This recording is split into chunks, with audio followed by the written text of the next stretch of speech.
And welcome back to another episode of the Wolves Only podcast powered by JWFIT. What the fuck's up, Jake? What is up, Justin? How we doing today? You know, I'm really stoked tonight. Actually, I'm stoked about this exact call, this exact show. Okay. I don't know why I fucking call. We're on calls all day, so I always go back to call. But no, tonight's a show. We're on a show, and tonight we're on a wild fucking show. Because we have a very special guest. He's a coach with JWFIT. He's become a really good friend, an awesome dude. His name is Dane Carter. Dane Carter, say what's up, man. What's going on, Justin? What's going on, Jake? What up? Dude, I can't wait to dive into a little bit more about you. You know, I've learned a lot about you, but I've never actually gotten into like some of the nitty gritty. And that's what this shit's about, is to to tell our stories, to put ourselves out there, the shit we've seen, we've gone through all of it. And I know you've gone through a lot. Okay. But the biggest part about this is for people to know that there is hope. There is like definite rising from the bottom, rising from the ashes, rock bottom shit. And I know you're somebody who is like me, that our birthstone is rock bottom, right? I mean, like, we know the rock bottom better than anyone. Wouldn't you agree? Absolutely. You know, and it's funny because when we first met, and I'm gonna go into this real quick with how we first met. Okay, you were introduced to me through Dane Poole, okay, our vice president, and it was funny because you got on a call with us, and it was a great call, and you were like, I don't even know what the fuck I'm doing, and if I remember right, your Instagram was a private page with like 60 followers or like 80 followers, and I mean, it was like we got our work cut out for us. But talk about a dude that just like took that mindset, and you're like me, you're an addict just like I am, so like that addicted mindset, and you really put it to work, and now you've become a relatively successful coach, and you're continuously growing, and I see you everywhere now, and it makes me so excited to see you. But this is a funny story that I got to tell you, and I've never told you this before. You paid your dues to get into JWFIT. You came off the call. You drove straight to my old house, and you met me in an alleyway, and you gave me cash. You gave me a lot of cash. And the first thing you said to me was like, bro, it's real. I swear to God. And I was like, I said to you, I go, oh no, man, I totally believe you. And can I tell you something honestly? Oh, yeah. I went right across the street to the bank and had them stripe every single one of those fucking bills. I would have too. I'm like, I don't know, I'm good. But that's not meant to be a knock, but just like when you were like, they're all real, I was like, yeah, all right.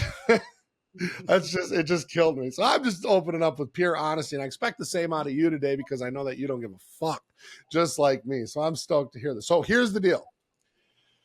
I want to get into your prison time. I want to get into the things that you've been through and all of that. But first and foremost, I want to know what young Dane was like. What was Dane like middle school? Yeah, Dane was more wild than you could probably ever imagine, man. Like I had, now I have no limits to the success I want to live. I had no limits on the bullshit I wanted to cause. Like there was nothing that held me back. Really? Nothing. Doesn't matter. Doesn't matter who it hurt. Doesn't matter who it affected. Doesn't matter what the situation was. There was no fucking limits. There was nothing. It was all. And that started young. Yeah, that started real young. You know what I'm saying? I was a knucklehead when I was a kid. I used to ride my dirt bike into my fucking room at my house when I was about 8 years old. You know what I'm saying? Pops partied a lot. Always the whole scene was right there, you know what I mean? And I hit the ground running with it. You know, I wanted to be just like him. Okay. But yeah, man. So I hit the ground running. You know, I remember in like third grade, I'd get sent home, and I was forging pink slips and paperwork in the third grade, you know? Okay. Yeah, so it got pretty bad, man. You know, I was drinking already by the time I remember I had my first beer at the lake when I was like 7 years old, 8 years old, and I spit it out. I remember, and shortly after that, I was in the back room just downing them every chance I could. You know, started filling up, drinking the bottles, the liquor bottles, and filling them up with water, thinking I was slick, putting them back in the cabinet.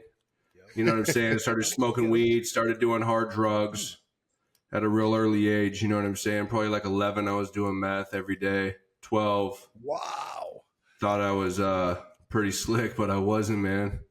And yeah, man, it gradually got worse, you know what I'm saying? Juvenile hall at the age of 13. Did a bunch of time in juvenile hall, kept getting out, getting more high. Then I started getting addicted to heroin, so I was doing hard alcohol. You know, all the party drugs, the ecstasy and the meth, the coke, the whole nine, you know what I mean? And yeah, then I went to prison, man. And then what age did you go to prison? It all got worse. How old were you when you got incarcerated? Oh, 13 for the first time. Well, no, prison. 18 years old. At 18. Right after my birthday, I caught a case for felony threats with intent to terrorize downtown Pismo Beach. I actually paid a bond, you know what I'm saying, and got out. And then I caught a felony while out on bail for a felony for a home invasion for about $180,000 in diamonds and platinum. This dude that allegedly was a gangster was there, and I never even met him. I just knew where he was and what he had, and we went in the house and we came out with it all. You know what I'm saying? And that's the day that my life changed right there. Ended up taking a deal for 2 strikes, 2 years, maxed it out. Got real lucky. You know, I think the first offer was about like 71 years or some shit like that. But yeah, I ended up getting real lucky on that. And this was all. And then I was out for 48 days when I got out of there and caught another case. You know, once you get in the system and start living that life at a young age, it really is pretty hard to get the fuck out of it. You know. Damn. A lot of people don't make it out. So combined total, I mean, how much of your life have you actually spent behind bars? Over 13 years. Fuck. And how old are you? 35. I've been out for 6. Next month, February 13th, I'll be out for 6 years. Fucking A. Yeah. So I ended up getting another case. I ended up, it was like a resisting arrest, you know what I mean? And 12 flat violation, right? So parole violation, resisting arrest, just some bullshit. And I ended up doing the 12 flat, got out. I think I was out for 4 months to the day for that one. And then I ended up getting busted for check forgery for like $39,400. And I ended up getting locked back up. I did 4 years on that one. I ended up getting out, doing a couple little terms in the county jail, like little violations. And the last violation that I was in for, I was in the hole, of course. And I got out, man. They let me out early on New Year's Eve. I got out. I called my dad. He couldn't come get me. He told me don't drink. Well, I ended up in my hometown, did a big ass shot of speed and heroin, went to the bar. My cousin was the bartender. I had about 31 shots and about 4 Coronas, he told me, and I ended up going out to the car and blacked out. And I woke up in the car, but in a different location. The cops were behind us. They had somebody else pulled over. My homegirl was next to me with her friend. There was a dude in the driver's seat, a dude in the passenger seat, and I came out of a blackout with them telling me, hey, where the fuck am I taking you? I didn't know what was going on. I just came out of a blackout, right? So anyways, one thing led to another. I got out of the car. He got out of the car. I walked up and hit him in his fucking mouth, and he was out. You know what I mean? He was out, like really out. And the cops got it on dashboard video camera. You know, I tried to walk away like nothing happened, and he's all, hey, where are you going, man? Yeah, so I went into the court, man, and I told the judge I had a public defender. You know what I mean? I went back to the 14 hours I was out, 14 hours. I went back to the same cell I was in. You know, I went to court and I told my public defender, tell the judge I'll take 12 years, I'll sign today. Because that's third strike case, you know what I'm saying? And I think the paperwork said he didn't get out of the hospital till like 8:39 p.m. the next day. So he was fucking out, you know what I'm saying? And I got real lucky, man. So yeah, I ended up, my public defender said, you know what, I'm not going to tell the judge that or the DA, because this is a 3 strikes case. So anyways, I came back to court like a month later, whatever it was. And You know what I mean? I had a new public defender for some reason. Mine wasn't there. I forget what the reason was, but you know, I told him what's up. You know what I'm saying? And I told him again, I'll take 12 years. I'll sign today. And he said, "Hey, man, you have a defensive property." I said, "You know what? Like, you're fired, dude. Like, did you not even read my police report? You know, you got a public defenders nowadays, and they defend the public. When you're a criminal and actively catching cases and destroying the town, right? They're not out to make sure you stay out, man. They're there to make sure you get fucking locked up. Like, they're not going to put in hard work for you. They work for free, right?" So anyways, I go and I sit back in the courtroom, and the DA looks over at me, and he holds up 4 fingers. And I told him, "I'll sign right now." So I ended up getting lucky, man. I ended up signing for 4 years. 4 years on a 3-strike case. I got out, and I ain't been back since. Fucking A. For people who don't understand the strike system in California, because there's a lot of listeners that will not be, you know, when I first moved here, I did not understand the strike rule. I understood it, but I didn't really know exactly what it meant. Can you explain how that works? Yeah, absolutely. So there's a lot of new laws now, like it has to be a real violent crime. It used to be like for drugs, you can get a 3rd strike case. Like mine was violent, like hands down. I had battery with GBI, and but yeah, now it's you got to now. I don't even know the laws now, but I know a guy that just got he just got like a law that passed. He got out. He was in for 15 to life for like 2 murders and an attempted, but they couldn't prove like he was like, I don't know. But there's so many different laws now. But it used to be even if it was a 3rd strike, like a drug case, then you'll get your 3rd strike, right? Then it became it has to be violent. So I don't know exactly what it is now, to be honest. Okay. Yeah, I mean, I guess 3 strikes makes sense. You know, it's just 3 strikes, they lock you up for good. I mean, is how I always understood it. So the time that you spent, and you're obviously in California. Where were you at in California? What job? Oh, I've been pretty much everywhere from Lancaster to High Desert. Last time I paroled from High Desert. Okay. Yeah, it's pretty fucking gnarly. And I know California prison system is wicked, dude. Yeah, it definitely can be. You know what I'm saying? And it's pretty vicious, you know. I remember when I got to High Desert, I got there a couple months after they had walked. The feds ended up walking about 150 cops out of that prison because what they actually used to do is on certain yards is they used to look you up and they'd find out if you're getting mail and if you have people that you contact on the streets and if you people that actually give a fuck about you. And if they don't, they'll take you out back of that fucking kitchen and beat you to death. You know what I'm saying? And so they indicted like 150 of them and walked them off the yard. They have like their own gang, the Green Wall. Really? Yeah. Oh yeah, dude. Yeah. Yeah. The politics are, I mean, like, joke. You know, I'm so naive to a lot of this. Now, listen, I've been arrested a lot and I've gone to jail quite a few times, but I've never gone, you know, it's all been for stupid shit. All shit like when I was drunk or fucked up, you know, just dumb shit that I would have to do, you know, small stints, nothing huge. So I've always understood that, you know, jail is terrible and prison, though you're a little more settled in, you know, there's a little more, you know, freedom to roam and things like that, where like jail, the time goes by like so slow. It's a nightmare. But the one thing that I never experienced, but I was always curious about was prison politics. Yeah, prison. It's pretty.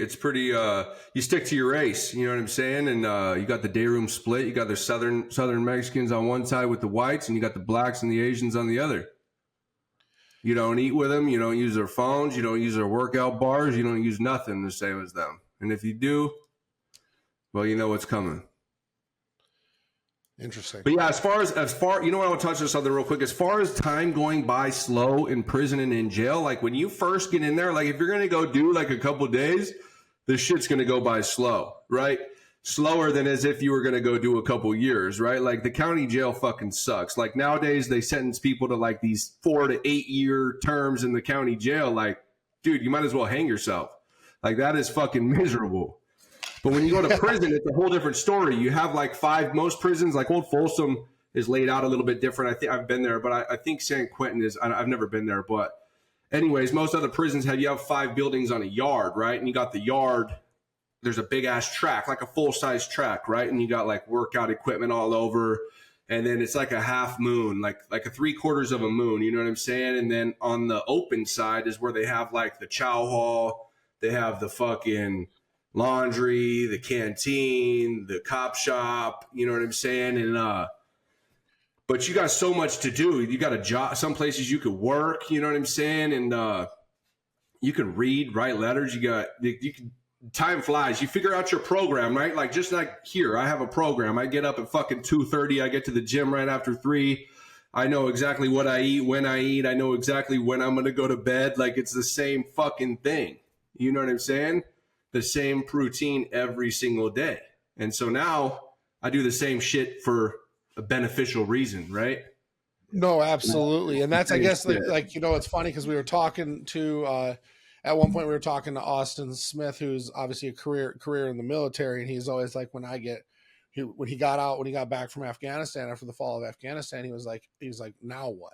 Right. And I think that there's a similarity in like the level of like when you're institutionalized, you get out of prison, it's like you were just comfortable in there. And a lot of people go back because they were just comfortable in there. Like that's just what they learned to live like, you know. Yeah. So how did that work for you when you got out? I mean, were you just ready to go and land back on your feet? Did you have a hard time adjusting to normal life again? I mean, after that much time and going in and out, I mean, you spent more of your adult life incarcerated than, you know, free. Yeah. That was going to be my question. No. Dane, that was going to be my question too, leading into it. Out of 13 years, the 4 years you spent, what was different coming out this time? And then kind of elaborate on what Justin said. Like, what was different the last time? Well, this is what happened. So I first caught a 2-year term, then I went up for 1 year, then I caught 2 4-year terms after that. That's just as the adult, right? And it progressively got worse, right? So here's the thing. I can never stay clean, man. I can never. I honestly, I didn't want to. I like I told you before, like I just did not give a fuck. Like that's just cold, honest truth. And if you got something I wanted, I'm gonna fucking take it. You know what I'm saying? And that's how you survive out there in the streets. And when you're in that whole mentality, you know what I'm saying? And you do what you fucking have to do. You know what I mean? And it gets real fucking grimy, man. But anyways, when I got out the last time, I had my parole set to transfer, right? To Colorado. So I went out there, man, and I got real lucky. You know, I ended up getting a job. You know what I'm saying? I was drinking like a motherfucker. You know what I'm saying? Like, yeah, I wasn't doing drugs right away, but there was still something on my shoulder, right? Like I drink a lot, like a lot, like bought fifths and fifths and fifths. You know what I'm saying? And, you know what I'm saying? And then when that's not working, man, I'll go do a shot of fucking meth. You know what I mean? And then I'll drink some more. You know what I mean? And I would go back and forth. But what I'm trying to say is that you can't just get back out on the streets and expect to fucking be normal. Like there's no such thing as that. You know what I'm saying? And it takes some time. And it took a lot of fucking up before I finally, just a few years ago, got my shit together. Yeah. You know what I'm saying? I've been out for 6 years. Doesn't mean I had a whole family in Colorado, dude. I left them. Bye. You know what I'm saying? All because I was sticking a fucking needle in my neck. You know what I mean? And street bikes, methamphetamine, hard alcohol, hailstorms, running from the hail on the highway in my bike with no fucking helmet on. Like, it's like I had a death wish, man. And I just did not care about nothing. Nobody, nothing. And you know what I mean? And I came back to California and, you know what I mean? And I fucking hated fentanyl. Next thing you know, I'm fucking doing fentanyl, right? And I was so scared of the fucking fentanyl, dude. And I would take like a little hit and not even hold it in and just blow it out. Before you know it, dude, like when I went to detox this time, I was up to like 6 to 10 grams a day and banging like a 1/4 ounce of speed a day. Man, I was dead. Like, that's it. You know what I'm saying? I tried to get clean one time. You know what I'm saying? I couldn't hold a job in Colorado. I did, you know, for a little while, and had a couple jobs, but I ended up fucking that off too. You know what I mean? And I came back to California and it just got worse. You know what I mean? I remember I was with my buddy and we pulled up to my mom's house one time and to pick up my laundry because I was fucking homeless, dude. You know what I'm saying? And she came out to the car. The car was turned on and I guess I was out. I was done. You know what I'm saying? I woke up to her banging on the fucking window. You know, I was like, something woke up a little bit in me. And, you know, I went to rehab. You know what I'm saying? And I went to rehab. I was playing the part. You know what I'm saying? And, you know, the guy that owned the program is actually one of my sponsor now. You know what I'm saying? I haven't talked to him for a while. He's in Orange County, and he got me through the steps and helped me change my life, man. But that's what I got out of that, is meeting that guy. You know what I'm saying? But I played the part. You know what I mean? I told them what they wanted to hear. I was focused on a bunch of other shit, and so I started relapsing. You know what I'm saying? And it got bad, man. It got real bad. I ended up going back home. Was doing a lot of drugs. PPP loans came out, man. We were hitting those and getting big sacks of fentanyl and meth, you know what I'm saying? And running amok and not giving a fuck. The same thing, you know? And I remember I got in a high-speed chase out of Pirates Cove in Avila Beach at like 2 o'clock in the morning. Excuse me. And ended up parking my car, and I ended up in Santa Cruz with my buddy for like 2 weeks or like a week or something. I forget what it was. But I came back and I was posted up thinking so paranoid that they were after me, you know what I'm saying? Like, just like the paranoid shit, you know? And I was in a motel room for about 2 weeks. And one night I get a number calls my phone, and you know what I mean? I don't, especially when you're high, like people don't even do it when they're not, answer a number that they don't know, you know? And I said, you know what? I'm going to step outside and take this call, man. And sure enough, I answered the phone, and it was a detox center in Corona, California, Caring Hands Detox. And they said, you want to change your life? And I was like, yeah, you know, and I told them I don't have any insurance, you know what I'm saying? And they said, you know what, man, if you get here in 24 hours, we'll scholarship your way. And I got there. I got there in 24 hours. And here I am today. Fuck. Yeah. It was no joke, man. I was in the hospital a few times, you know what I'm saying? I was in full hallucinations, man. Like, to be honest, I had to fucking basically learn how to wipe my own fucking ass again. Like, it was real bad. It was real bad. I remember on the way to the hospital, I was like shaking this little, I'm kind of a big dude. They had this old lady had this little ass car, and she's like, you're shaking my whole car. And I'm like, dude, I feel like I'm in a fucking Disney movie right now. And I said, you know what? Fuck this. Take me back to my car. I got fucking fentanyl in my car. You know, she's like, oh my God, he's got fentanyl in his car. And I was like, do something, man. Fucking lie to me. Tell me you're taking me back to the house and get me to the fucking hospital. You know what I'm saying? And my blood pressure was like over 200 over like 1 something, man. Like I was, but it's all like anxiety. You know what I'm saying? Like you work yourself up, and it's just like, but yeah, man. So what I did is I hit the fucking ground running, man. And I called that guy that owns New Life Treatment Center in Orange County, and my sponsor. And I was like, hey man, you know what I mean? I'm trying to get clean again. I want you to be my sponsor. He's all, no. You know what I'm saying? And I called him every single fucking day, and he said no. And I continued to call him every single day, like whether he wanted me to or not. And finally, you know what? Like I ended up leaving that treatment, that detox, and going to another place, and I still kept calling that guy. You know what I'm saying? And you know what? When I left that place, I was there for 29 days, and they gave me the fucking 1 month chip. And I said, why are you giving me this? This is like, you know, you're not supposed to do it. It's not like fronts, you know what I mean? Like on your chip. You can't take a dirty chip. But today, I fucking carry that 30-day chip around on my keychain. You know what I'm saying? But yeah, I continued to call. Josh is his name. And I continued to call him. And one day he said, you know what? I'm going to pray about this. And sure enough, like 2 days later, he's all, meet me here. And fucking, just goes to show if you want something bad enough in this world, you're going to fucking get it, you know? Fuck, dude. I mean, I knew it was bad. I just didn't realize like that you were on one for that long. I mean, that's an incredible amount of time. That's 80% of your life that, you know, you've been running. Yeah. And it's just like, to see you now is like, guys, you got to realize like people change. You know, people change from being like, you know, home invasion, you know, 3 strikes. Like, statistically, you should not be here today. Oh, 100, no, yeah, 100%. 100%, man. You know, and I was always, you know, I used to do like it is what it is. You know what I'm saying? It's so fucking stupid that I'm just gonna say it anyways. But I used to have a couple buddies that would. One of them's not here anymore. Sadly, rest in peace. But they would take video. I would do shots so fucking big that they would take a video of me doing it, and not to take a video. It's because who knows if I'm gonna fucking die. And I would literally do my shot, and I would fucking leave. I would leave. I'd get up, walk straight out the front door, and come back like a week or so later with all my shit there. You know what I'm saying? Like, Jesus. like I never really felt like suicidal, but in like subconscious mind, like that is what else could that be? You know what I'm saying? Yeah, well, and it's just not, you didn't give a fuck if you lived or died. I've been there. No, I know wasn't that really paying feeling. attention. Yeah, didn't. Yeah, you're not, and that's the best way to put it. Honestly, as simple as that sounds, we're not paying attention. We're so caught up like in that like instant gratification, that instant high, that we're not paying attention. The thought of living, the thought of dying, the thought of whatever doesn't even matter.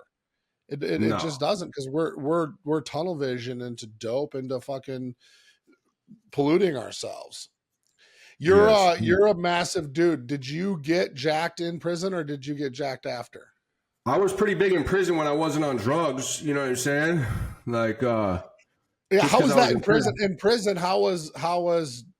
I mean, I know drugs run a fucking muck in prison. I mean, how were you high the whole time you were in there, or? Nah, you gotta, yeah. Nah, but a lot of the time I was, or drunk. You know what I'm saying? We'd make something to drink, and definitely getting high pretty much every chance you can, especially if you got the money for it. You know, I'm an addict. Yeah. The fuck, you know what I'm saying? And like a lot of people frown on it, but it's like whatever, you know what I mean? Like it is what it is. You know what I'm saying? Everybody gets high in prison. I don't give a fuck who you are. You know what I'm saying? They might not want to act like, oh, they're an addict and getting high in prison. Like, okay, bro. You know what I'm saying? Yeah. Yeah. Well, you're a tough fucking dude. I mean, how did you handle yourself in prison? I mean, were you respected? Yeah, absolutely. You know what I'm saying? And you do what you got to do. You know what I mean? And but it's definitely a place where if you want to. When I remember when I first went into prison when I was like 18, you know what I mean? It's like my hand was up for every stupid fucking thing. You know what I mean? And I don't really want to go into too many deep of details like that. But yeah, man, like you're either gonna sink or you're gonna swim. You know what I'm saying? And towards the end of my time, like my last term, my head was down. I was more so like just trying to chill, you know what I mean? And but yeah, I mean, when shit has to happen, shit has to happen. You know what I'm saying? And that's just all there is to it. You know what I mean? Like some shit happens. We can leave that to the imagination. It's real fucking live. It's not no fucking dorm, or you're not walking outside like you know, a lot of people that are, you'll probably see them online that are just sitting here like woofing that they're, I'm not saying I'm fucking hard ass, you know what I'm saying? But the thing is that a lot of people that do are the guys that are like low level fucking lames, you know what I'm saying? And but it's like, yeah, it's crazy, man. I've never been on a 2-yard, man. I never been on a 2-yard, you know what I'm saying? I've what been does on that a 3-yard mean? and a 4-yard. It's like low level security, like dorm living. Like you see all these pictures, especially like for certain people in this space that we're in, you'll see them posting pictures in prison, you know what I mean? With like their shirt off and stuff like that. And then they say that they're in a fucking shoe or on a level 4 or 3-yard. Check it out, oh boy. There ain't no fucking phones and there ain't no fucking dorm living like that on a fucking 3 or 4-yard, bottom line. And especially not in the shoe. Shoe means you're slammed down. You know what I'm saying? So that's what I'm I was curious about that, because there are some people that talk a lot, like talk really big about that type of shit. And I've always been curious about the shoe because, you know, there's another guy that I know that spent a lot of time in the shoe, and he was telling me, he was like, yeah, he's like, it's not what you're seeing on Instagram in some cases, that's not even close. No, you're slammed down for one, and yeah, no, the fuck I've done years and years and years in the fucking hole, man. And I'll tell you what, the only time you're coming out of the cell is handcuffed to go to the shower twice a week, 3 times a week for an hour to go to your dog kennel on the fucking yard, and that's about it. Like a dog kennel. Did you see the movie Shot Caller? Probably. Yeah, that's like the most. Of course, it's like blown up and overrated, but the cage that you go out into, that is what the cages looks like. That's what it is. You know what I'm saying? But Yeah, man, it's just like I was there pretty much towards the last bit of my time to do my time and go home. You know what I'm saying? Like, totally different. I changed a lot. And that Yeah. was more important to me than life in prison. Well, yeah, and at this point now it's like just watching you succeed, watching you, grow, and we spend a lot of time communicating. I mean, you and I talk pretty much every day, Yeah. and it's just cool to see where you've taken this. And for the people that don't know, we have a call in the mornings on Sunday mornings where we do the We Do Recover call. You're always there, and I assume that you're just as committed to your sobriety as all of us, and that seems to be the common denominator in all the bullshit I've ever been in. I'm sure you can agree with me, but when you have that level of clarity, your confidence it fucking increases like crazy. Yeah. Yeah, like sometimes the recovery, like the meetings and everything they slack sometimes. You know what I'm saying? And as long as you realize that, you know what I'm saying, and as long as you know that has to come first when time get hard or something, and you need to reach back in. You know what I'm saying, and give a little bit. Yeah. But yeah, I have a sponsee. You know what I mean, and that's like one of the main thing why I do what I do now, right? Is because I got clean and I got fucking sober, you know what I mean? And life was good, kind of, you know what I mean? And I didn't really know what I wanted to do with my life, you know what I mean? I was just working a regular job. I knew I wanted more, you know what I'm saying? And my background, I got another job. I moved up here to Camarillo. I got another job, and my fucking background check, I haven't caught a felony in 10 years, right? I had a cool job. I liked it. It was good. And they fucking walked me out of there, man. They fucking walked me off of there for a ticket that I had gotten in the past few years. For a fucking ticket. And that was the day I made up my mind. You know what I'm saying? And I have a regular job right now. It's actually one of my clients. He owns a couple construction companies. You know what I'm saying? So I'm his project manager. But this job, they escorted me off there, and I was like, you know what, man, fuck this. I need to build something for myself, like bottom line. You know what I'm saying? And that's when I actually hit up Dane Poole. I know him from a meeting called Thursdays in Huntington Beach right there. And yeah, I've been to that real meeting. solid dude, you know what I mean? And I've been talking to him a little bit off and on, you know what I'm saying? I was seeing him doing his thing and helping a lot of people. And yeah, like he said, all right, let's get you on a call, you know what I mean? And yeah, like you said, man, if I'm about it, I'm about it. I'd rather just put the money in your hand, and that's just how I am, Yeah, that's so much respect. That's kind of how the question was about to come. Like, here's, it's interesting, but we're not surprised. Here's another comeback kid in his mid-30s. So you're out for 6 years, and that's kind of where I was getting with trying to know, how did you meet up with Justin in the alley with Cash, being that comeback kid? Like, how did that all? Well, here's the thing. So I'd been like, I saved money, dude. Like, I don't spend a lot of money. I save money, you know what I mean? And yeah, man, like I've been meal prepping, you know what I mean? You know how much money I fucking saved by meal prepping, dude? Like hundreds and hundreds of dollars a week. You know what I'm saying? And so I saved all my money, man, and I keep it in a fucking shoebox. Not now, not that much money, but yeah, man. So that's how I save. Like I come from a distrust past, man. I don't trust the fucking bank. I've woken up one day to check my bank account, and my whole shit was gone for some bullshit. You know what I'm saying? So I had distrust there. So I keep it saved. You know what I mean? And that's how I had it. You know what I'm saying? And I was like, here, I left me with like $400 to my name. Let's put it that way. You know what I'm saying? And I just dove right in. Backed yourself into a corner. Yeah. I'm guessing that's not the first time you've backed yourself into a corner, though, but this was the first time you did it for a positive reason. Yeah, absolutely. Absolutely, man. Absolutely. And like a lot of people that know me, like a couple of my good friends, you know what I mean? Like, I've met in rehab. I don't really talk to that many people. And I'm sure if I did, like, my business would probably be a lot bigger, you know what I'm saying? But I'm working on it, you know what I'm saying? The people that I am cool with, you know what I mean? Like, I'll do anything for them, man. You know what I'm saying? That's the kind of guy that I am. You know what I mean? And my family, you know, my woman, my friends, like and it might end up getting getting me in crosshairs one day, man. But just if I see you as my friend, like there's nothing that I won't do.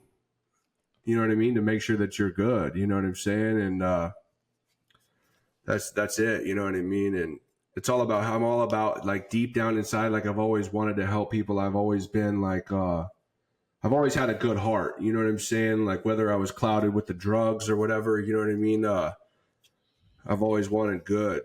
And I always knew that my story would help so many people, you know what I mean?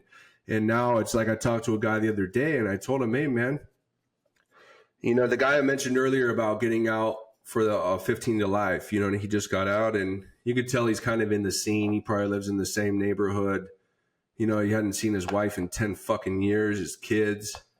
Well, guess what? If he doesn't have something to fucking do with his life, man, something to follow, like a program, the statistics are, dude, you're going to go right back out to the fucking shit you know best. You have to have something. You have to have a purpose. You have to be able to stay focused with something. You know what I'm saying? And I think that's where my program actually helps people the most, man, is bringing people together and they have something to fight for. You know what I'm saying? Not just the results that they want, but they have something to fight for. And we all come together on Zoom once a week and we kind of get fucking dirty. You know what I'm saying? We kind of get down to the deep shit. That's what I want. You know what I mean? And are most of your clients ex-cons? I have a few of them are. A couple of them are. Yeah. But other ones, addicts, you know what I mean? Like I have people that are normies, of course, you know. But it's like if I can't answer something like that, somebody else can. You know what I'm saying? In the group. That's the whole point of community. And I think that a lot of times, like, you know, everybody wants to be part of something. Everybody wants to have an association or feel like they're part of something bigger or whatever, or have connection with other people. And it's funny because, like, when you're in the streets, you want to be connected to your gang, your posse, your crew, whatever. And that makes you feel like you're part of something. So when you get out, that desire never leaves. You need human interaction. That's a basic need, right? So what do? And I think that the whole point of like what we teach is community building. So exactly what you're doing is the right way to do this. Like anybody can sign up for a weight loss program. Anybody can sign up with a personal trainer. But you'll even see it like in the broad scheme of the fitness world, where group fitness is at an all-time high. People like going to group fitness classes. They have their friends. I mean, Jake, you know this, right? I mean, you taught all these things. Your wife and you guys have been involved in that for a long time. Do you think the exercise is no different than if you trained with one other person or whatever, but the community and the bond that you get with more people brings you a lot further? Tell me, Jake, you know, in your experience, do you see more consistency out of people based on community and group in that direction? 100%. Especially, well, and that was my holdback with online training for so long, is because I was a CrossFit instructor, group instructor, owned gyms, and I thought the community together, seeing everybody every single day was good, but you didn't really get to like peel back the layers with each of those clients like we do with the online stuff. So to answer your question, yeah, absolutely. I mean, community and program, that's what I was going to ask Dane, was with the amount of people doing online coaching, like what kind of separates you going after that kind of avatar? You know, is it a different approach from your normals to your parolees? Like, do you have to attack it in a certain way to make sure we retain them? Or is it just give them the same attention, same community? I do the same thing. And what comes in, what I bring to the table is extreme accountability. You know what I'm saying? And I make myself available. I don't give a fuck. I have clients call me at 2:00 in the fucking morning if they're going to relapse or they already did relapse. You know what I'm saying? I make myself available. That's my job. And I hold them accountable and I make sure that they're good. You know what I'm saying? And it's not just a one and done with me. Like, I'm always there. That's why I say 24/7 client support. And I don't mean, that's not bullshit when I fucking say it like maybe a lot of people do. And extreme accountability, I put it in like all my reels, is because that's what it is. If you don't fucking hit your shit, if I don't hear from you, I'm on your ass. You know what I'm saying? That's what I'm here for. That's what I do. You know what I'm saying? And I don't care if it's my grandma. My grandma's on my program. She's 72 years old and killing it. Yes. You know what I'm saying? Yeah. And it's like, it doesn't matter. It doesn't matter. Like I'm the same way. Like I'm not going to cuss at her and maybe come at her like I would like a man or one of my buddies. Right. But I come at her. You know what I'm saying? People need that. Right. Like I know I needed that. Where the fuck was a program at when I needed it? You know what I'm saying? So it's like, I try to make my program exactly like I would have wanted, or I felt like I would have needed for everybody else. Yeah. You know what I'm saying? In order for me to 100%. make it. If I had something like I first got sober, if I had first got out of prison and I found somebody and I was like, and I saw them doing this, like, oh fuck, this will keep me out the fucking streets. This will keep the needle out of my arm. I could fight for this. You know what I'm saying? I can do this. Like, fuck the results. Those are just a plus. This is saving my life. Sure. Yeah. You know what I'm saying? And that's just taking that addict mindset that we share. Right. And again, you apply that towards the positive things. You apply that towards what you're given. Right. Because you're these people's dope man. You're just providing them a different type of dope. 100%. And I think put them in a position where they fall in love with it. They need you. They rely on you. And it is what it is. You know, I mean, you got to also, we talked about this the other day. A lot of us become codependents. Addicts become codependents. So why not give them somebody like a coach, like somebody that they can, you know, in a way latch onto? You got to set your boundaries, but in a way latch onto so that they can lean on. They need somebody to lean on. 100%. And you know what? The thing is a lot of them, it surprises me that, you know, like not a lot, but a couple of them that, you know, they sit there and they get on the program and they start doing good and they just fall off. And I have to remind them, because I provide individual for my original clients. Now it's all a group setting. And of course, like I charge more now if they want individual weekly one-on-one Zooms. But, for the ones that started with me from the gate, like they got that coming and they don't even take advantage of it, right? And they slip up and I got to tell them like, hey, what the fuck? You know what I'm saying? Why am I hunting you down? This is for you. You know what I mean? Like I'm here for you. So some people are like that. And then some people, you know what I mean, are all about it. Some people take up the whole hour, you know what I mean? And that's what it's for. You know what I mean? That's why I dedicate a fucking hour out of my time. I could be doing anything. I could be hanging out with my woman. I could be doing anything, you know what I'm saying? But that's why I dedicate my time. And that kind of goes back to what Justin was saying, man, being the man and starting this community. I think he's done an amazing job at building JWFIT, is just what he said. He is strictly addicted to this, and we're all living proof of it, especially now with leadership being 12 deep. Steve, myself, I mean, we live 24/7 for these guys. And like you said, some people are going to take advantage of it and some people don't. And it shows who does and doesn't. So would you say, Dane, you've learned a lot off of the way that Justin treats his business as you bring into your own? Yeah, 100%. I take full advantage of JWFIT and all the leadership, especially when I first started. Yeah, if one person didn't answer, I'll tell you what, I'm fucking blowing the other one up, right? Oh yeah. Now, do you bring my money's worth? You know, that's how I was with my coke dealers, right? Like if George doesn't pick up, I'm calling, you know, Frankie. If Frankie doesn't pick up, I'm fucking. And I'm getting that bag. So people don't. Oh, go ahead, Justin. I was going to say people don't appreciate the commitment of a drug addict. They know nothing about it. They know nothing about it. They don't know what it's like. They don't. You know what I'm saying? And you know, for some things, it could damage some things. You know what I'm saying, in life, and. But it's all, as long as you're doing it for the good. I mean, you just give it all you got, man. You know what I'm saying? Right. And I think though that there's some of the biggest weak points of an addict can turn into the strong points. For instance, as an addict, when you're trying to get high and when you're trying to get fucked up, you will burn bridges with people to get fucked up. Yeah. Okay. Any bridge, doesn't fucking matter. Your mom, it doesn't matter. Like you will burn every bridge around you to get fucked up. But listen, you can take that same exact thing And when you're focused on what you're doing, what's in front of you, what you're trying to get to, what you're trying to achieve, you can cut ties with anybody that's holding you back a lot easier.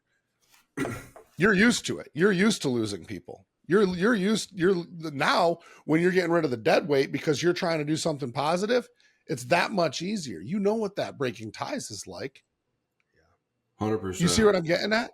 Yeah. Yeah. And as long as you have a vision, man, and you have, you have purpose, it's not that you could do anything you put your mind to. It's that you could do and achieve anything you fucking work your ass off for. You know what I'm saying? And it's not easy, right? Especially coming from, I didn't have to go down the road that I went down, dude. I chose that road. My fucking grandparents owned a fucking resort on the beach. My other grandparents owned a fucking seed company. And, I just couldn't leave the streets alone. It's like I wanted that. You know what I'm saying? And for some reason, I continued to run with it like a fucking idiot. You know what I'm saying? And I learned a lot, though. So it's my past. I fucking own it, and I love it, and I fucking learn from it. And here I am now trying to help others achieve the same fucking thing. You know what I'm saying? And it's all the same thing. Like whether you're fat or you're fucking skinny or you're addicted to drugs or you're an alcoholic or you're just a fucking lowlife, you know what I'm saying? It's all the same shit. You know what I mean? It's the same process to change each one of those things. You know what I mean? You're just going to be doing different things. Well, you got to want it, and you got to be willing to put in the fucking work. And and you got to fucking ask for help, man. You can't do it on your fucking own. You can for a little bit, but if you want, it's just common fucking sense. That's why another thing I say all the time is you got to ask for help. You got to seek higher counsel. That's what I did. That's what I continue to do every day. You know what I'm saying? If it's whether I want to work out with somebody that's way bigger than me, or if I want to focus on my finances and my business, and there's many people out there that are way more successful than me. Well, guess what? I talk to them about it, right? It could be anything. Like there's always somebody out there that you can learn from, man. 100%. What were you going to say, Jay? I love that. I was going to say, it's like you always say, man, when you always say you'd pick a drug addict over anyone else, to do business with or to be part of this or whatever. Oh, yeah. I've been sober since May. That was my last sip of alcohol. And I really didn't have an intention I really didn't have any clue of how long it was going to go. It wasn't a forever thing. And it wasn't until I got into leadership that I just kept it going, because once I shifted that addiction to now doing something different, although I was always helping people, but now it's a different kind of addiction for me in the leadership role, because now you got eyes on you. You're a mentor. You've got a bigger picture now. So looking at addiction for me, I'm so addicted now to the getting up at 3:30, to going to the gym at 5, just like you said, Dane, that structure. You got to have that daily structure to just keep going. So for me, Justin, if you want to elaborate on what was the thing you always say about the cocaine and money. Type A personalities. There we go. High achievers, guys that are no bullshit business and have to get shit done right now. Okay. Those personality traits. There's a chemical that's released in your brain that when you do cocaine, it's the identical, when you get your high off cocaine, it's the identical chemical that gets released in your brain when you make a shitload of money. Did you know 100%. About this, Dane? Well, yeah, I've heard you talk about it, and it totally makes sense. So yeah, I know. It's wild, but I don't know that it's always just the money. I think it's whatever you set your sight on what achievement is. A feeling of, because I can tell you that one. It's accomplishment. It's insane. I don't know why they limited it to just money. I think it's something that's so big that you never thought that you would have got it, like a dream, and then you finally achieve it and you get that feeling. It's just like, but it can happen. It can happen in the moment. And that's what's really cool is when I close a big deal, or when I, it is what it is. When a system works properly and I have a day where I make 30, 40, 50, sometimes $80,000 to $100,000 in a day, my attitude is completely different. My fucking brain is going bananas. It feels like I did cocaine. And it's but then again, after our Tuesday night calls, the last call that we just had was incredible. It was almost 4 hours. There was 3 screens of people on it for the whole entire time, actively listening. Almost everybody's cameras turned on. Like literally, it was so much attention. Dude, I could not sleep that night. Damn. I just couldn't. I was riding this biggest high. So I don't know that it's limited to money. It's not. It can't be. It's not. I don't think so. And it's kind of like that same, it wouldn't be dopamine, but when you go into your watch store, your jeweler store. It is dopamine. It is dopamine? It is dopamine. Okay. So that's it is dopamine. You were discussing the feeling you get when you pull up to your shop in South Coast next to the Lamborghinis and you walk in the back room and you sit down, you know you're about to spend a shitload of money on that watch. Oh my God. Yeah. It's not South Coast. It's not South Coast. It's Happy Jeweler in Fullerton. I thought they're in Fullerton. Okay. Just plug them. We're going to plug them real quick. Happy Jeweler in Fullerton. But just like you always speak of that, feeling when you sit in that fucking room, elaborate on that. The pit. Oh, it starts with a pit. Like I'll know ahead of time. I'm like, I've been talking to Josh and I'm like, yo, Josh, I'm looking for this, and this. I want this bracelet on it. Like buying watches is my addiction. Okay. And I'll know like I'm about to go drop 20, 25, 30, 40 grand on a watch, and it's like that starts in the morning, right? This is how bad it is. I'll tell you guys this right now, how bad it is that I pay him before I even leave the house. Like I could go, right now and bust out like my Amex and fucking, pay him in front of it. And I love taking a black card out because I'm a fucking douchebag and that's just the person I am. But I love being able to do this. But I am so hooked on it that I want everything to go perfectly smooth. So when I walk into that shop and I put that watch on my wrist and I hand him the other one, I'll grab the Rolex that I'm buying, take mine off, give it to him. It's this pit in my stomach, the whole entire drive there. Like my wife sometimes rides with me there and I don't even want to talk. I'm like just sitting in the car and I'm just like focused because it's such a high to me. I just love it. Yeah. It's funny. It's a dopamine rush. When you're buying something, you're spending that much money to put on your wrist to tell you what time it is. To me, it's like, I just love it. I like buying it more than I like actually having it. Mm-hmm. Yeah. It's almost, it's not as big of a deal, but even last night taking the girls to Ziggy's, you know what I mean? Compared to like, let's say Shoe City, where I'd normally get them some Vans and Converse, just walking into a place of different experience, a $59 classic van compared to a $350 pair of J's. You still have that feeling. Maybe it's a customer service that they provided Ziggy's, but I get that feeling because to me, I wouldn't spend that much normally on a pair of shoes, but it's rewarding when you're able to get that dopamine, knowing you're walking into Ziggy's to buy a 350 or 400, 500 pair of J's, So for me, it's almost the same experience. But yeah, so I'm going there in a little bit, Jake. How much is on my tab that I'm going to have to clear up? I'm kidding. I'm kidding. You saw the same Nikes. I wouldn't pull a quick one over. They got laced up, dog. They look good. I'll say it this way: the girls got some nice kicks from Uncle Justin. So, but it's that same thing. That feeling I had last night, and then even telling you, walking on Main Street and watching all those idiots just drinking their life away on a Sunday night. I got a much better high watching my girls put on a fresh pair of J's and the amount of money that Justin just had dropped with them than any high I've been on. You know what I mean? So it goes back to that chemical release I got. It was let me just take that away from me. You work fucking endlessly for me. So that was a nice reward. I met your daughters. They were excited to go to Ziggy's, but I wouldn't do that for like Steve Johns, who doesn't do dick all day. I'm kidding, Steve. I'm kidding, Steve. I love you. Go to Ziggy's. No comment. I totally understand that because part of me, I did walk in there knowing I worked for that. I did work my ass off. We do work our ass off, but at the same time, I wouldn't have it any other way. But it's still just that same. Steve, feeling. I take care of you. Quit looking like that, like a fucking dingus. Yeah, that camera. Nobody can see Steve.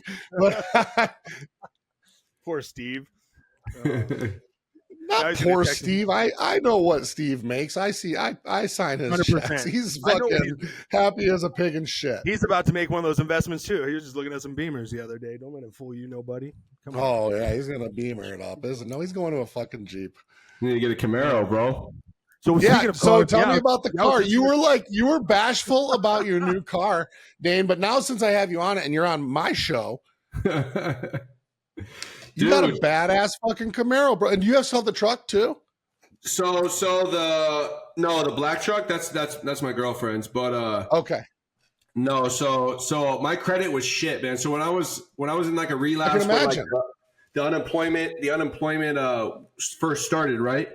So I got a bunch of money for unemployment, and I didn't have a car. You know what I'm saying? I had a street bike or a Harley. I had both, but so anyways, I went down to some ghetto place. I didn't even have a job in Santa Ana right there. And, you can get a car, anything, as long as you got a couple grand to put down. And they got me financed. I think my interest rate on the Passat was like 22%.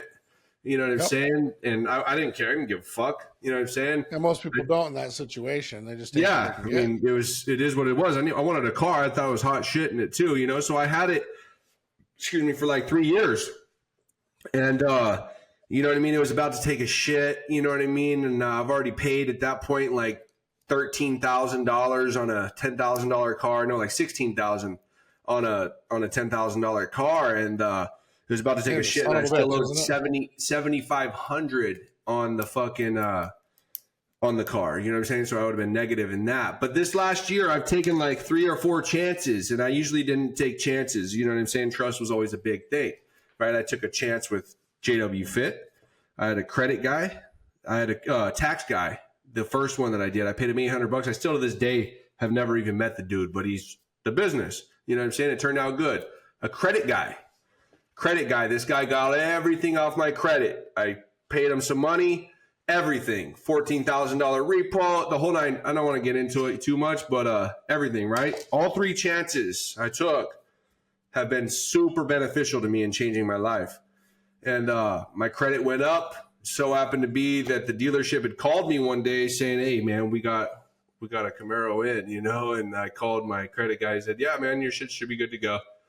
Blah, blah, blah, right? So I went over there and I got it, man. I traded the Passat in for the 2022 Camaro SS. Hell yeah. Yeah, that's awesome. I fucking love that thing. That's the nicest car I've ever had. You know what I'm saying? And yeah, you know what I mean. Nicest car that I've had that was legit. Anyways, you know what I mean? I was just gonna say, yeah. Yeah. What do you mean legit? You mean not somebody else's? Yeah, or not stolen, or not anything. Right. That's what I meant. Yeah. Yeah. Definitely awesome. Legit. You know what I'm saying? And yeah, man, that's what I try to do for the most part, is everything legit nowadays, you know what I mean? And that's it, man, and before, nothing about me was legit. Not one single thing, you know what I mean? And I still have some things that I have to work on, you know what I mean? And I work on them, but a lot has changed, you know what I mean? A lot has changed. And once again, that's why I do this, you know what I'm saying? Is it is possible. It is possible, you know what I mean? And I have somebody that's kind of close to me that goes through hard times with drugs, you know what I mean? And I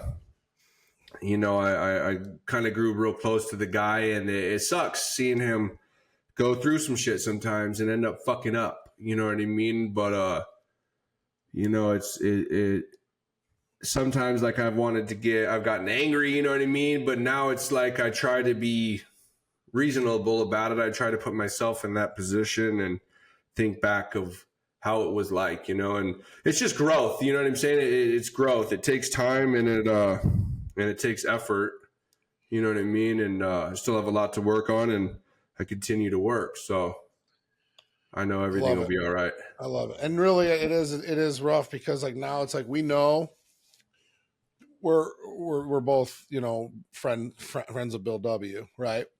So we know really what the end result is, right? Jail's institution, death. And anyone that thinks that's harsh or that's crazy, it's not. It's not crazy.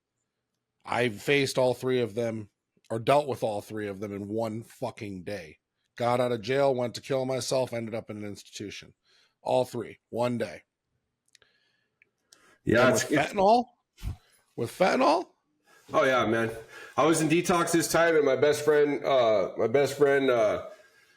somebody put some fentanyl. He gave him some meth that was laced with fentanyl, and they didn't even call the fucking ambulance, dude.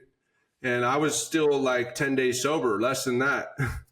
And his funeral was coming up, and I had to do some deep thinking on if I should go to the funeral, and I already know what would happen, you know what I mean? I'd be sitting in a jail cell right now.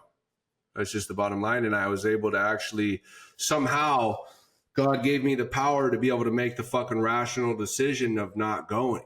You know what I'm saying? Yeah. And it sucks. The last picture I have a picture of him in the fucking mortuary with a fucking black eye, right? Like, how do you get that black eye? Like, there was so much things that didn't add up, man. And so 1 second, it would have been a wrap. Like, fuck you. You know what I mean? There would have been no talking. You know what I'm saying? And at 10 days sober, being able to make that decision is fucking insane. You know what I'm saying? But yeah, jail is institution and death, man. And I should have been dead many times. I should have been dead in prison. I've been stabbed in prison. I've been stabbed like 9 times. I should have been dead from drugs. I should have been dead from been in several street bike accidents. I went down at 75 on the last one, flipped over a car, landed on the car in front of them, and headland on the side of the freeway with fucking trucks passing by. But many times I should have been dead, man. And now the only time I put myself, well, you could die anything, you know what I'm saying? Die by anything, you know what I mean? But the only time I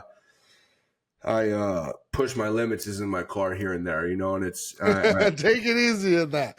I drive like a fucking grandpa. Now I get in either my truck or my Benz, and I don't speed. I literally stop at a yellow. Like my wife just gives me so much shit about it. She's like, you don't drive like a Californian. I said, I drive like an 85-year-old Californian. I do not fuck around at all ever. And that's so funny because this is the first time in my life that I haven't had a motorcycle since I was 16 years old. I've had a bike. I've had probably 30, 40 motorcycles in my life. And it's so funny because a lot of my friends ride. Most of my friends ride. And everyone's like, yo, man, like, we got to get you on another Harley, bro. We got to get you on another Harley. And I'm like, I have no interest. I have no interest in riding a motorcycle. I'm over it. Yeah. Life has become so important to me. And like, it is what it is. They can call me a bitch. They can call me a pussy. I'm okay. I'm a bitch. I'm a pussy. That's fine.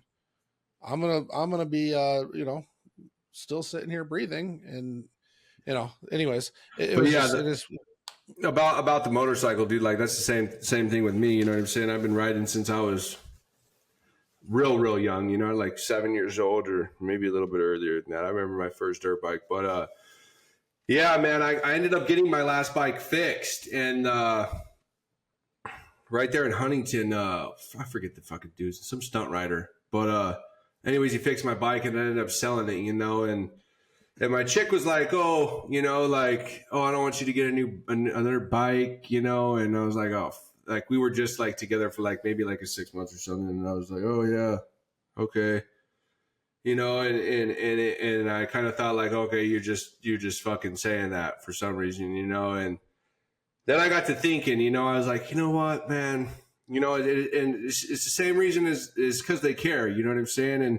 And that is the only reason why I don't have one in my garage right now is because her and my family. You know what I'm saying? And it is that easy, man. It's that easy. It just takes one fucking idiot. I used to ride 200 miles an hour down the fucking highway. I don't give a fuck. Bottom line, straight up. You know what I'm saying? And that's how I ride. If it's a fucking Harley, I sold my Harley because I couldn't ride it like a fucking idiot. You know what I'm saying? Like, I'm a 200 mile an hour kind of fucking dude. Like, that's it. 200 miles an hour or sleeping in anything I do in this fucking world. And maybe finding a little bit of in between might do me good, but I mean, that's just how I am. Yeah. So where are we going this year at 200 miles an hour? What are we planning? Are we doing the goals thing? Did you listen to me about the goals thing? What are we doing? Oh, I definitely listened to you about the goals. I definitely have goals, but I definitely have no limits as to where I want to be by the end of 2024. Nice. I'm not going to put a limit on it. That's it. What do you want? What do you want? You said it earlier. You said this, Dane. You said, I'm the kind of guy that if I want it, I will take it. Boom. Yeah, 100%. You know what I mean? What do you want? I want it all. I want Okay. you know, the main thing I want is I want to be able to show, I want to be able to help as many fucking people as I can, and I want the opportunity to be able to be I have a daughter, you know what I'm saying? I don't know if any of you know, probably none of you guys know this, I didn't but even know that. I haven't seen my daughter in about 4 years, and she's 5, and I you know, I've been trying, you know, the Is first she time in Colorado or? I thought she would. No, she's in Virginia. You know what I'm saying? And yeah, man, I want to give her the fucking life that she could never dream even of having. Wow. You know what I'm saying? And it's going to take a lot of shit. You know what I mean? And as for me too, my family, my woman. You know what I'm saying? I got a lot I want to do. You know what I'm saying? And starting from nothing, it's like takes a little bit of work, but I'm not going to stop. I love that, man. I love that, dude. Well, dude, I've really had a lot of fun on this. Oh, yeah. Sorry, Jake. Yeah, where I forgot can about they all find? that. Yeah, where can they find you, Dane? Before Justin sends off, how do we find you On Instagram at Dane Carter Fit? No periods, no under things. No, at Dane Carter Fit. Love it. Simple, and you do listen, don't you? 100%. Bro, I love you, man. I'm so stoked we got to do this tonight, and you know, I'm really excited. I think a lot of people need to hear about your story. I mean, I think a lot of people don't realize like how bad it can get, and they think that, oh, it's not that bad for me. It's not that bad for me. Well, listen, someone's level of bad, someone's rock bottom doesn't mean that it needs to get that bad for the next person before they need to make a change. They can actually stop it right now. And they can actually take their life and turn it around right now. But the best thing that Dane said today was seek higher counsel, ask for help, take direction. It's the most important thing that you can do. I am addicted to asking for help. I'm addicted to taking direction and seeking guidance and all of it. I love it. So Dane, the world needs more people like you, but the world needs more people who listen like you and take direction like you. Be a much better 100%. place if people just were stopped trying to go at it alone and try to figure it out for themselves. They're fucking stupid. And the thing is that you know, a lot of people are going to die before they have that. Before they come to that realization. You know what I'm saying? And that's the main thing to try to be able to prevent. But they're not done until they're done. And there's nothing you could do about it. There's nothing you can fucking do about it. If they're not done, they're not fucking done. It doesn't matter how close you are, how bad you want it for them. If they're not done, they're not fucking done. And most of the time, guess what? They're going to fucking die. Yep. You know what I'm saying? And that's quite a way to end this call, this show. But bro, I love you, man. And until next time, we're gonna have a blast. We're gonna keep doing these, and I can't wait to have you on again. Right on, man. Love you guys too. Thank you. All right, guys, that wraps up an episode of the Wolves Only podcast powered by JWFIT. Listen, if you guys like what you heard, make sure you subscribe, make sure you like and comment, help us get our message out there. If you want to work with our team, go ahead and click the link in the description below. Schedule a call with us. We'd love to get you on. We really appreciate you guys listening. And if you have any other questions, you can reach out to us on all forms of social media. Thank you so much.